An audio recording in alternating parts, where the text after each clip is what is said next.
Hi, welcome to SBR Videos. This is Into the Weekend with BetDSI for NFL Week 3. I'm Peter Loshak and Brent. The first thing I have to ask you about, I'm going to ask you about both of the Jets and the Indy game this week. The first thing I want to ask about, though, is, last week you told us the Sharps came in on Indy, but then we saw the line close at about 6. Of course, the Jets got the big win.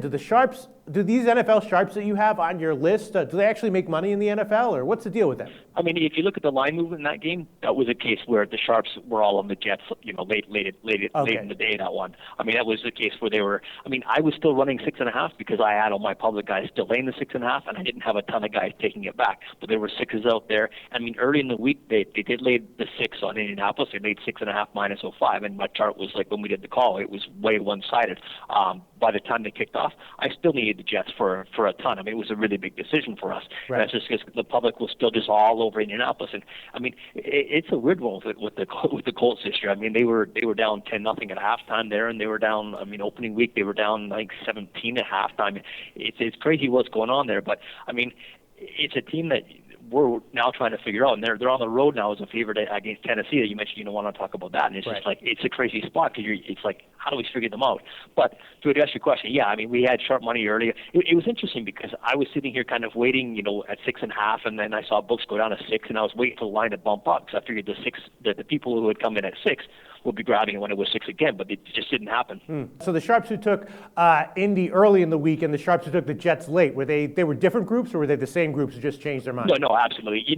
There's almost no one who changes their mind through the week. I mean, they stick with their position at all. I mean, if guys are looking to go both ways on the game based on line movement, that's another thing. They'll lay 1.5 and they'll take 4 in a game, for example. But no, these guys who laid the 6 and 6.5, none of them came back, and the people who came back on the Jets were definitely a different group. All right, a very mysterious bunch of people, these so-called Sharps. But we love to hear what you have to say about it. Brent, the first game I want to ask you about, the Philly and the Jets this week. The Sharps took the Jets late last week, and we know that some Sharps took Philly in the futures odds before the season started. So this, Philly's looking like they're deep in it. The Jets kind of in a letdown spot. I'm wondering what the action is for this one. I'm guessing I couldn't even guess what the public's on here. You're guessing that you couldn't guess. Well, you can't be wrong in that case, then, Peter. Right, I could guess. No. I couldn't make a good guess. That I'm right about. Yeah. The main thing I'll say about this game is the volume, first off. It's just a massively bet game. I mean, really? It's the highest bet game on the board. And part of that is because I do have sharp action both ways in this game. They did take the Jets when the line was minus 1.5, minus 0.5. The action came down the Jets there. And when it was 2.5, they were all over Philadelphia. I mean, it's crazy. If you had told me that the Jets were going to be 2-0 and Philadelphia would be 0-2 at this point in time, I would have thought, I don't think, Peter, you drop that wacky tobacco. But no, I mean, the Jets' money's been coming in when it was 1.5. I got all Eagles money at 2.5, so we're sitting at 2 right now. Even the total 2 is an interesting case. I don't know if you noticed that it dropped down from 47.5 down to 47. We're sitting at 45.5 right now. I've got almost no action on the over, which is surprising in an Eagles game, but I guess people were so impressed with that Jets defense. So under 47 and 47.5 was what I'm going to call some very respectable money. So right now we're in need of the over, but our side we're really in a great position right now. Again, I mean, my count slightly favors Philadelphia, as you would expect, but my volume has been so good we're totally balanced on this game. And clear sharp action on both sides of this one? Yes, absolutely. Yeah. Wow. Like I said, it was minus 1.5, minus 0.5 for the money that came in on the Jets, and the plus 2.5 was on Philadelphia. I also saw money line action on Philadelphia plus 120. We're now Jets are minus 130. The comeback is plus 110. Well, I guess that in a way confirms my personal utter confusion on this one. We'll see where the line closes and how it turns out. Your and then confusion Indy and has Tennessee, been confirmed, Peter. I'm sorry?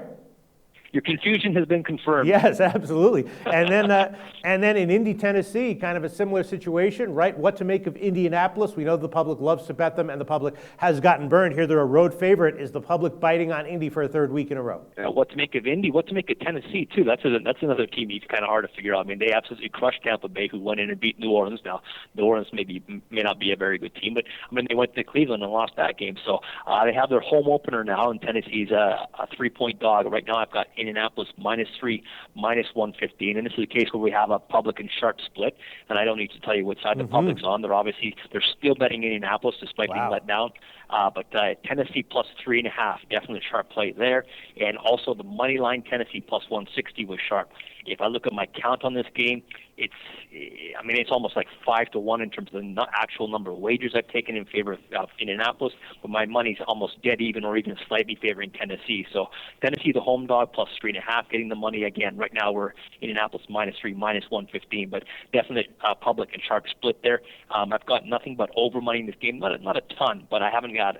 It's interesting. I haven't got a drop of money back on the under. We're sitting at a total of 46 right now. Clear public sharp split on Indy, Tennessee, and then Cincy, Baltimore is another game where I've heard some strong opinions over the week on both sides, supporting both sides. Of course, I guess anytime you have Andy Dalton involved, that would be expected. Did the Sharps take either side on this one yet, Cincy at Baltimore? This is another case though where I've got decent, pretty much two-way action on this game.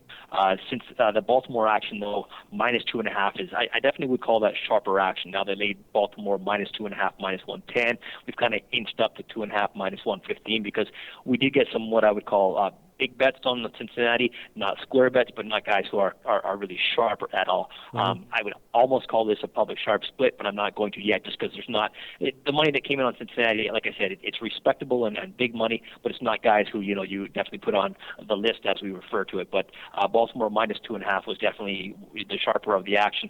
In terms of the wager volume, almost dead even in terms of the number of wagers I've taken. My money slightly favors Baltimore, which again was the bigger bets at 2.5 that we took. So total, absolutely nothing at all involved in this one. But I like I said, the early bet on Baltimore is probably the sharpest of the lot. Okay, a lot of interesting betting situations, betting profiles for NFL Week 3. What else can you tell us about the rest of the card, Brent? I want to say it is crazy two-way action on a lot of these games, which means our volume is fantastic. Yeah. It's just kind of one of those cases where, if numbers, the games don't land, we're going to be okay. I mean, like Pittsburgh at a pick in St. Louis, like +1 and 2.5. Great two-way action from sharps, from big bets, from everything. I would say like San Diego, Minnesota is another case like that. San Diego plus the 2.5, Minnesota plus minus the 1.5. So we're sitting at at -2 on Minnesota. Philly and the Jets we talked about, the 2.5, the 1.5. Oakland and Cleveland's another case where actually, it sounds and looks like an ugly game, but I actually got really good action on that game. Oakland was plus 3.5, Cleveland -3, -120. Atlanta and Dallas. Atlanta had a pick, Dallas plus the 1.5. It's just crazy in terms of the two-way action. All those games I mentioned right there have had a ton of wagering volume, so we're looking real good heading into this week. The sharp action that you did want to talk about, though, is Jacksonville, perhaps. Can I sell you some Wow, Jacksonville, really? Okay, Peter? sure. Yeah, and when the line was 14, I had a couple of sharps actually by the half point. So I had Jacksonville plus 14.5, -120 sharps came in there. We're down to 13.5 right now. As you can expect, the public is all over New England, so we're sitting at 13.5 right now. But when it was 14, the sharps did come in on Jacksonville buying the half point. Oakland and Cleveland, the under there was a sharp play, under 43. We're sitting at just 42.5 right now, kind of bouncing back and forth. I've got some, a little bit of public money on the over, which is typical in a case like that, but my money definitely favors the under there. Tennessee as a home dog, we touched on that already. Miami, they're at home to Buffalo. Miami -2.5 was sharp. Wow. We're sitting at 3 right now, maybe 3.15, but as a home favorite of 2.5, if you go less than 3, they jumped on Miami there. And also the under of that same game, Baltimore-Miami, under 43.5.